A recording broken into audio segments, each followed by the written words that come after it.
Okay, so hello everyone, and welcome to this installment of What Now?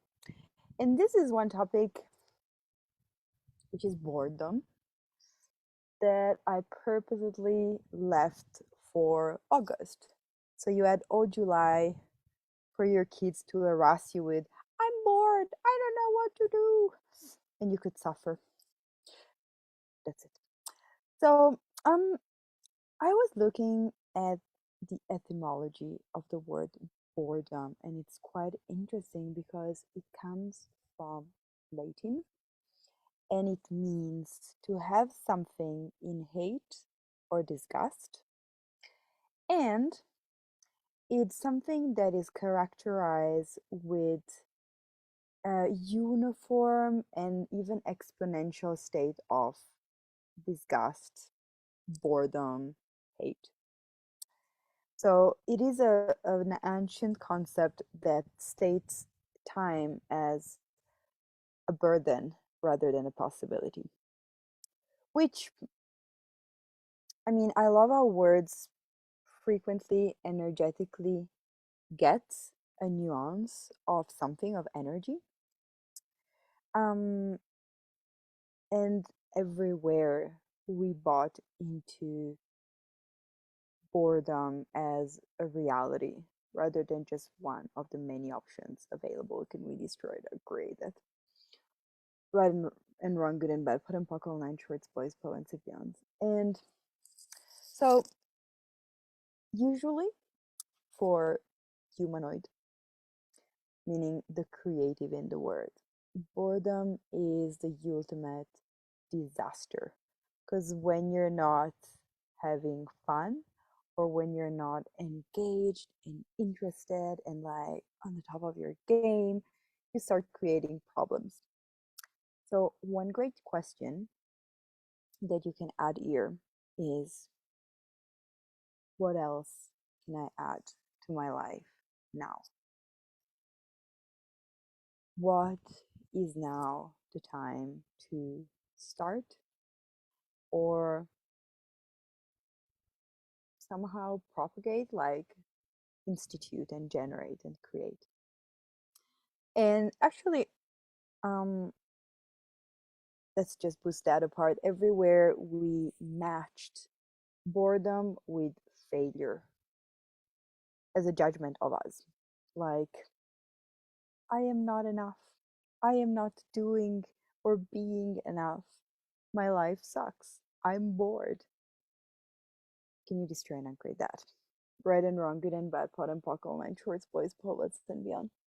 Um, and then actually, since it is a conscious parent, conscious kid kind of perspective, I'd like to ask, what have you been exposed to with boredom as a kid? Like, I talk for my parents, like as a kid, personally, it was the moment, like my moments of boredom where was when my parents could finally take a break. And I don't know if you can, like any of you can relate to that as a little hyperactive child. Boredom can be the one moment where your parents stop to be the source for you and creating your life. So, and that's for everyone. Everywhere you're making yourself the source, or everywhere you're making someone else the source, would you be willing to destroy and create that? Right and wrong, good and bad, pot and puck, all nine shorts, boys, poets, and things. And yeah, actually, it's such a wide conversation. I love it. Boredom is the one moment where we are most prone to judge ourselves, I would say. Like, if you're bored, rather, I mean, it's very easy. Like, this contextual reality teaches us, taught, yeah, teaches us. I don't know. I'm sorry. I haven't fully uploaded the Word file tonight. So, so yeah, everywhere boredom is the confirmation of the judgment of you. as not enough. Would you be willing to destroy and create that? Right and wrong, good and bad, bottom buckle, nine shorts, boys, poets, and beyond. And everywhere, boredom and relaxation are confused and mixed up. Would you be willing to destroy and create that as well? Right and wrong, good and bad, put and puck, all nine shorts, boys, poets, and beyond. It's funny because actually boredom is one of those things, like it's one of those words that we hear as a kid, and then it's very easy to not have clarity with this one concept, because with all like with all words and all concept, we learn words and they have attached the reality of our parents, our teacher, the word in general as something being good or bad. So it's very we're not invited to have our own reality. So I recall, for example, my parents being like, it's fine for you, it's a creative moment. If you're bored, um, it's probably for you the space to ask and choose and do something that you haven't been asked for. And so yeah, and everywhere we bought into the need of entertainment. Can we destroy and create that as well? Right and wrong, good and bad, pot and pock, all nine shorts, boys, poets, beyond. And one of the next installment, we'll talk about entertainment, which is something that most parents feels compelled to. Like, I have to entertain my kid, or you will, you know, be around and nag, or be around and ask me for stuff 24/7. So everywhere you bought into the hard time that your parents were having with having to, in their point of view, entertain you, would you be willing to return it to sender and ask, what is my reality with time that I haven't been asking for? Because really, again, etymology is one chance for us to look at the root of words and what they originally meant. And boredom, the first, like the first matching words with boredom is hate. So it's like hate and prolonged hate. So hate prolonged in time. Okay, so that's the etymology, which is funny. We don't, I mean, that's not what we have been taught. Um, so everything that is, and everywhere you didn't have clarity enough to ask, clarity with words enough to ask for your reality to show up. Would you be willing to destroy and upgrade that? Right and wrong, good and bad, put and pock, all nine shorts, boys, poets, and beyond. I'm getting bored. Are there any questions?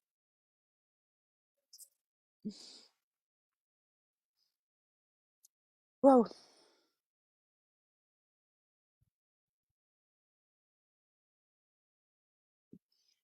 it is. I mean, we don't have to go on for the whole 20 minutes, but it's like I am just seeing how many things we've been exposed to that are not necessarily clear that we drag as kids, that we drag into our adult life as kind of predetermined reality and concept that we need to live by rather than have a choice, rather than have questions around that. And and that's one question. I personally do not get bored very often. I actually am hyperactivity is on my side for that.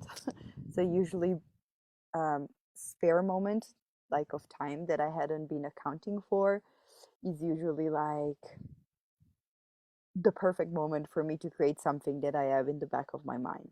Like, I don't know how to. Today I was looking at how to make instant coffee because I bought instant coffee. That was like, I know it can be very yummy. I'm sure there is some recipe or something to just like make a good instant coffee. And it was like completely random. And I had 5 spare minutes of time. And I was like, oh, great, I can do that. But what is your reality with extra time? What is your reality of with the moments that you haven't been planning and accounting for. And I mean, time is a much wider conversation. And actually, it's interesting because, again, we're talking about conscious parent, conscious kids. We have been exposed to something that we might have like maintained in our reality as parents and kind of perpetrated on everyone around us as a necessary construct of this reality. Like, it's like an heritage that we must pass on. So I give you this concept and I take it and buy it, and then I just, you know, give it, propagate it around me. Um, so everywhere you haven't been taught that you had choice and that you could shop for your reality and that you got to have a reality beyond the contextual reality that you've been living in and that you've been like drenched in. Could you claim, own, and acknowledge that now? And everything that does not allow you that, right and wrong, good and bad, pot and pock, all nine shorts, boys, province, and beyond, or everywhere you're too adult now. So change is hard. Right and wrong, good and bad, pot and pock, all nine shorts, boys, province, and beyond. I see Jalia with her hands up. Go for it, girl. Yeah, it's Anna on the Italian line, actually. Awesome. So she's asking question, can you clarify more, like talk more about boredom and I must do something? Alrighty, I love that. So again, and we started talking about contextual reality and what do you need to belong to this reality? Performative. Like one of the main things that identify as a valuable, contributive member of society, a good citizen, a good member of your family is how useful you are, how like what actions do you take. And it's something that like I think we have been all been in different measures but exposed to. Your actions speak louder than words. So everywhere we bought into the need of proving something through our actions rather than just being, can we destroy and uncreate that? Right and wrong, good and bad, put and puckle, nine shorts, boys, poets, and beyond. And it's funny because being useful is one of the things that we're least willing to give up. Often, if you've been a very different kid and your parents could not fully acknowledge and appreciate the difference that you brought with you, one of the things that we look at as kid is being useful.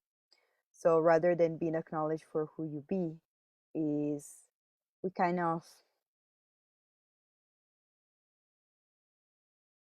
of go with being acknowledged for what we do.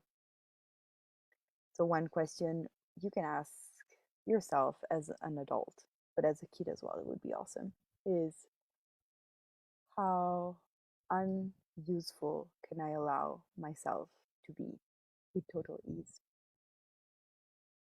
And being unuseful is where you're willing to not prove, demonstrate anything to anyone. And what would that be if, as kid, you were exposed to the possibility that you had value beyond action, beyond any action that you could take? What would it be like, and what would it have been if your parents acknowledge you beyond anything that you do? And in recent year that there has been a like letter that has been turning in social media, and it was about a teacher saying that a teacher's letter to parents that said something like, your kids are going to have an exam today, but I really want you guys to know that this is just the result of the test that we're going to do today, and your kids are so much more than that. um, they are brilliant and inventive, and so any test and any note that we can give them is just it just show this specific test being taken on this specific day, so it doesn't mean anything.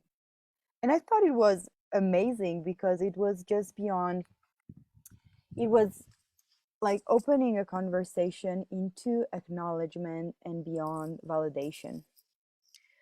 And then let's just like talk them through 1 second. Validation as a judgment underneath. Guys, I mean, I love being in the front of the sunset, but I look like a raccoon, so I'm moving here. Maybe it's better. I don't know. So validation is where you need someone else's judgment to approve of you. So you need to belong to something or someone. Acknowledgement, and it has an action underneath as well. Acknowledgement is seeing and honoring and having the vulnerability of no judgment for who you be. And there's no need of belonging. It's just, you know, when in Avatar they say, I see you, and it's the way they, it's, it's, it's acknowledgement, and it's a way for the people in the Avatar world to say, like, I love you. And it's just, I see you. It's not like you're good or bad, right or wrong. I see you. And it's like, I'm grateful to be in your presence. No action needed. So yeah, everything we have been told about the need of action that keeps us from exploring all the possibility of being and who can we be in the world and for the world. Can we destroy and upgrade that? Right and wrong, good and bad, pot and buckle, and short, wise, Baba, etc. I am not sure that I've answered the question. Um,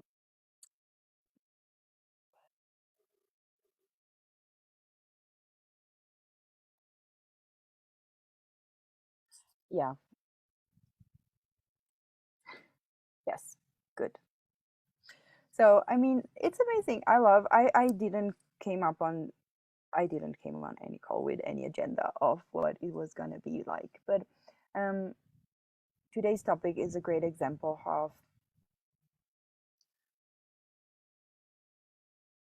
not having been given permission to have choice and your reality with something, and how we bring that into our adult life, and how we keep ourselves choiceless based on our parents' reality. And sometimes it's our parents' reality of impossibility, which is not the funniest reality to be on, let's say that. So, one question that you can use for whatever topic is, what's my reality with? And it can be time, it can be like talking about hate. It's usually like unpleasant things that we hate. If you do hate in your life, I I get bored. I cannot do it very much because I don't know. There are other things that I can put my energy and presence on. So hate is not really my preferred thing. Like, I don't know, just don't see the necessity of it. But like, what is my reality with? And you can ask it for unpleasant things, like with unkindness. What is my reality with, I'd say politics, but like, what is my reality with these things that I am seeing that rather than receiving and asking for my reality, I am pushing away or defending for or against. And there we go. Do you have a question? Joya, you made a weird face, like, what are you saying? She's sneezing. She was collapsing. Her whole universe was like, I need to sneeze. So, yay! Thank you for today's conversation. I love how you can keep on translating and sneeze at the same time. Very inspired. So that's it for today's topic. I hope it was, food for thought, a spark for something else. And I will see you next Monday. And it's gonna be 7 p.m. because there is no glitch happening, or maybe yes. I mean, cannot guarantee of that. And so thank you for being here. I will see you next Monday. Thank you.